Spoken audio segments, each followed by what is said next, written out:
Hello guys! Hello guys! Welcome everyone back to an episode of Mando-Monday. This is the series where you guys ask the questions and I of course answer them. Now that can be to do with anything related to Counter-Strike 2, Valve, future upcoming updates such as CS2's first operation, future update or addition to the armory, or maybe it's new returning maps, modes, weapons, or features, or anything you can think of that's Counter-Strike or just whatever related. If you guys have a question you want a shot at being answered in next week's video, leave it down below this comment section as well as my many weekly community posts that I put out typically right before Mando-Monday goes out. Now this week's episode of Mando-Monday, we break down a large variety of topics and theories, such as the release of Source 3 with no jokes behind it, the full release of VACnet 3, new hardware bans, CS2 getting the TF2 treatment, map-based factions, alongside a bunch more. But before we go any further, I want to give a huge thank you to Skin Club for sponsoring today's video. Skin Club is a highly popular case opening platform with a massive collection of cases for you to unbox, giving a fair chance for all players. For those who are 18 years or older, elevate your gaming experience by collecting and upgrading amazing skins through a provably fair system, ensuring a fair chance whether you're unboxing by yourself, competing against other players, or battling bots. Consider the stakes and transform your unwanted baggage into something shiny. Simply select the skin, explore the upgrade options, and move the slider to your preference. Every month, Skin Club features a brand new event packed with cases, exciting giveaways, and points for participating on the platform which can be spent on the marketplace. There are multiple different payment methods such as crypto, card, or skins. And withdrawing your winnings takes seconds. Head to your profile, select the skin you want, and you'll have it in your inventory. Don't miss out on the 7% deposit bonus. Check out the link in the description below.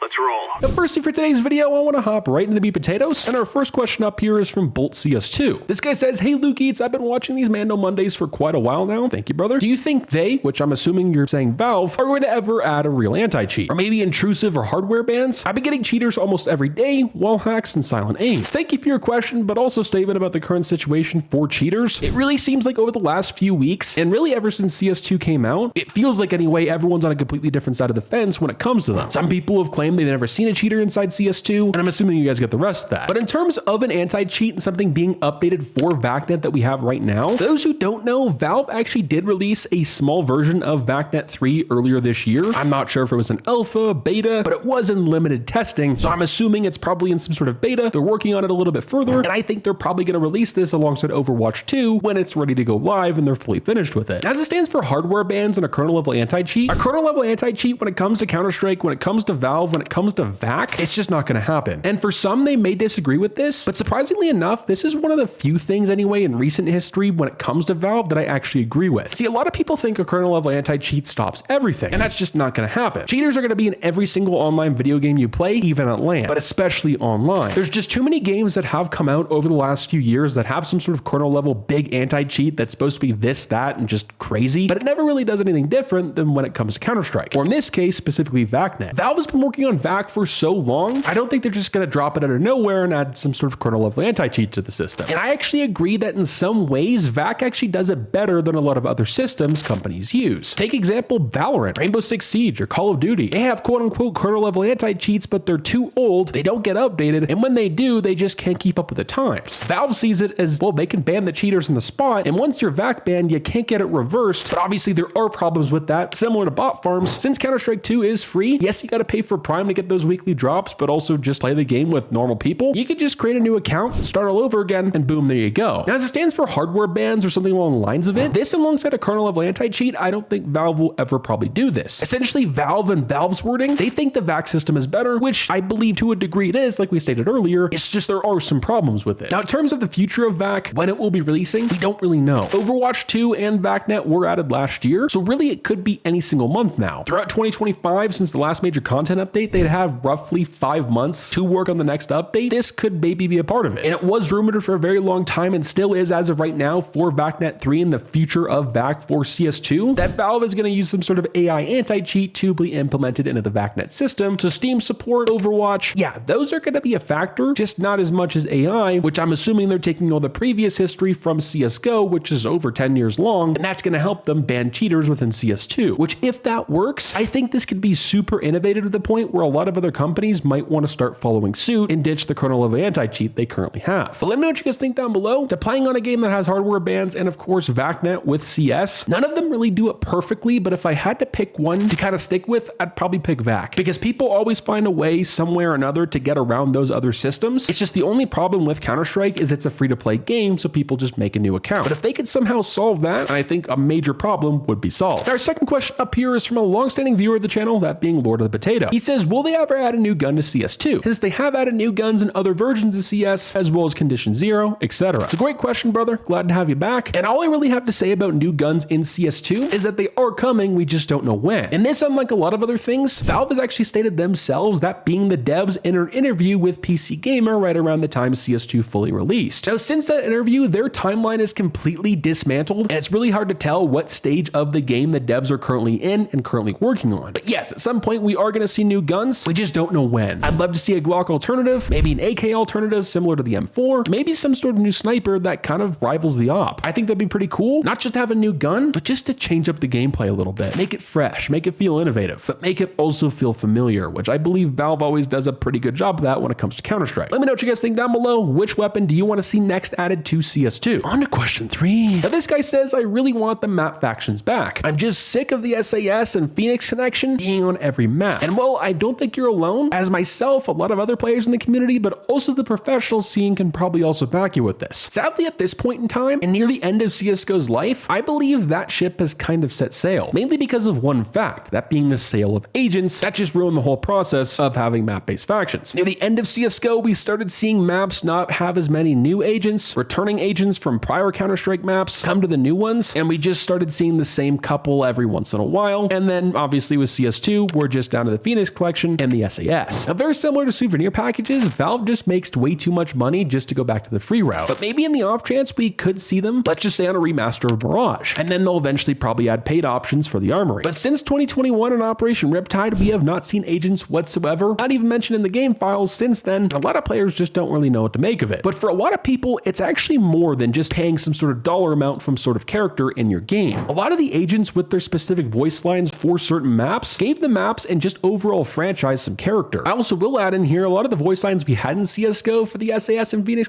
connection aren't here in CS2. I gotta say, it just sucks, man. And it sucks they took something that was free and now they're making you pay for it. That's just how a lot of companies operate. But what I will say is this, if you do have some spare cash, picking up a couple agents for each side, it's actually a pretty good idea, especially if you play CS on a daily basis. It might not seem like much, but it actually does give the game some more character just by changing the sleeves and your voice lines. And in some off chances, it does also change your gloves. But with that being said, if we get agents back within CS2, who do you want to see back in the next map, or most likely back in the Armory Pass? Our next question up here is from random person, and he says that CS2 is getting the TF2 treatment, no updates, and thousands of bots. Ah yes, the bot situation, but now on CS2. So for those who don't know the whole TF2 bot scenario and what happened to TF2, this took place late last year, and you might have seen a hashtag going and trending on social media when it comes to Valve saying hashtag save TF2. And what was happening is the devs pretty much fully abandoned TF2, and there wasn't a whole lot of people playing it from its peak back in the early 2000s. But there was enough because there was a skin community still playing, and Valve were dropping updates, which is actually something we compared at one point on the channel to CS2, because TF2, with the game that was getting a whole bunch less money, less players, was at one point actually getting more content than CS2. That's besides the point. The bots in TF2 that were farming drops, farming XP, yeah, was taking over servers. Picture it like with CS2 right now, from what we've seen since the game came out, but on crack. And if you guys can't tell, there's actually quite a few similarities with the TF2 situation to now CS2. It's just a bigger game, bigger player count, and bigger franchise. And it's just really sad what Valve has kind of turned into when it comes to games. But after a bunch of outcry from the community and other games such as CS2, the TF2 community actually made a book and handed it to Valve in person. They invited those people who made that book to come to the offices, they explained the situation, and within a few weeks, the whole matter was completely solved, at least for the most part. But yeah, as of right now, CS2 ain't far off from that. It's just CS2 has a bunch more money poured into it, arguably at sometimes more people working on it, and bots are just rampant, and sadly at this time, we just don't know how many are actually in the actual official Valve servers. And they have stated in the past they don't even know, which I believe is complete BS, but that's just my opinion. Because if you're just taking a look at the price of the armory skins and the situation like in my most recent CS2 news video, where lobbies are sometimes full of bots, and if you join that, you're just kicked immediately. And that's exactly what happened with the TF2 scenario and how that whole trend started. If there is no bots in CS2 to the degree that TF2 had, why is it taking for most players when they search for a game at a peak time with with peak player count, it still takes them 5+ minutes to find a game. It just doesn't make any sense. So yeah, I've come to the conclusion that Valve does know there are bots and they do profit from it, as we've talked about in previous questions for today's video. Our next question up here for today's video is from Lord Goblox. This guy says this game will never become better until leadership at Valve dramatically changes. Until Gaben retires, this game will never improve. And well, after reading that and picking that for today's video, I've kind of found myself in between with actually answering this question, with being on your side, but actually also being on Valve's. Now, at least at this day and age, I myself don't really defend Valve too often, but what I will say is that when Gaben leaves, is retired, or dies, CS and Steam will be sunk into the ground if Valve sells to Microsoft. Which, for those who don't know, this was actually a rumor for the last couple of years. Now, a lot of the time it was fake, just getting clicks. But if they did this, Counter-Strike and Steam and Valve, they'd become unrecognizable. And I think it would happen probably very quickly as well. I'm not going to sit here and say I agree with how things are handled at Valve, especially in their games department with games like TF2 or Counter-Strike, but is it really worth risking all of Counter-Strike, let alone all of Steam's long-standing reputation within the community? I don't really think so. Because if they did sell to Microsoft, which I don't think they even have the money to even probably bid on something like Steam, if they did, I believe trading would instantly be banned. Every game that you play on Steam, especially that's made from Valve, is going to be unrecognizable within the matter of months. But for if we get any better content, more movement with actual devs working on the game instead of just people that can work on a game, work on a project, work on a website when they feel like it, and then leave right before it's ready for release, and then not release it later on because it's too outdated. Yeah, I don't know if that'll happen, but a lot of things would change, and it would definitely just make for a really interesting situation, which is why I want to ask you guys what you guys think of it and what you think would happen. Now, if Gaben left or retired and they didn't sell to anybody, I don't really think he has too much of a say what goes on anymore, but that's just my opinion. What do you guys think? Now, this next question is up from Rev, and he says Source 3 when? I know this question is most likely a joke, but I think Source 2 might be it for game creation and engine-wise, at least on Valve's end of things, for a very, very long time. And when I mean very long time, I mean 15 to 20 plus years. Now, if you were to take CSGO at the very end of its life cycle right before CS2 released and showed them CSGO at the end in 2012, they just wouldn't know what to say. Or showed someone the end of CSGO during the days of Source, they wouldn't even think CS was on the Source engine anymore. And I believe the same thing is going to happen with Source 2 in around 10 to 15 years time, maybe even 5. Over time, more mappers, modders, and creators will have a better idea of how to work things and become more comfortable in the Source 2 engine, just as most creators still feel about Source 1. Because a lot of people got to remember, we're still in the infant stages of the Source 2 engine. And a lot of the people that worked on Counter-Strike 2 didn't really know how to code very well on the Source 2 engine, so they were learning how to do it while it was being made. And the same thing can probably be said for right now, which could maybe explain the delay for so much content and things releasing on CS2 versus other games that are on the Source 1 engine. And I guess I'll end this off is that Valve can't count to 3, so that's probably never going to happen. Our last question up here for today's video is from the legend, and he says, bring us zombies or something of that nature that also gives us XP. That would be an absolute blast to play, and also bring back Twitch drops. And the reason I also picked this drop down reply to this question is because it's true. Zombie servers exist in the community browser. They're a great time, but that's exactly that. They're in the community browser and not from Valve's official made content. But what I will say is this is one of the many sucky things, if you'd want to call it that, for CS2. Community mods and community maps, if it's from the community workshop, community browser, they just don't hit the same as prior CS titles, let alone official content from Valve, and I just don't really know why. I think some of the reasons are that the community browser just sucks for CS2. It doesn't hit the same. It's not the same. The search feature also really sucks. And at least for the beginning stages of CS2, it was like every other update for the matter of 6+ months that Valve was messing up surfing, movement, and things of that nature for community-made servers and workshop maps. I think a lot of people probably got a really bad taste in their mouth from that point on. But my question is that, are the devs relying too heavy from the community? I get that Counter-Strike wouldn't be here without the community, because if they really do care, then they need to do a much better job of promoting workshop and community browser maps, not to mention maps, modes, and features. Now, very similar to the last question where it was somewhat of a joke with FactNet 3, I believe at this point in time, it's just going to take time. No puns intended there. I believe that CS2 within the next 10 years is probably going to be unrecognizable from what it was when it first released. Similar to Source, 1.6, CSGO when it first released, versus 2023. Yeah, they're all completely different games, even though they have the same title. But let me know what you guys think down below. This was an absolute blast for today's episode of Mando-Monday. Hopefully you guys enjoyed, and stay positive, sexy.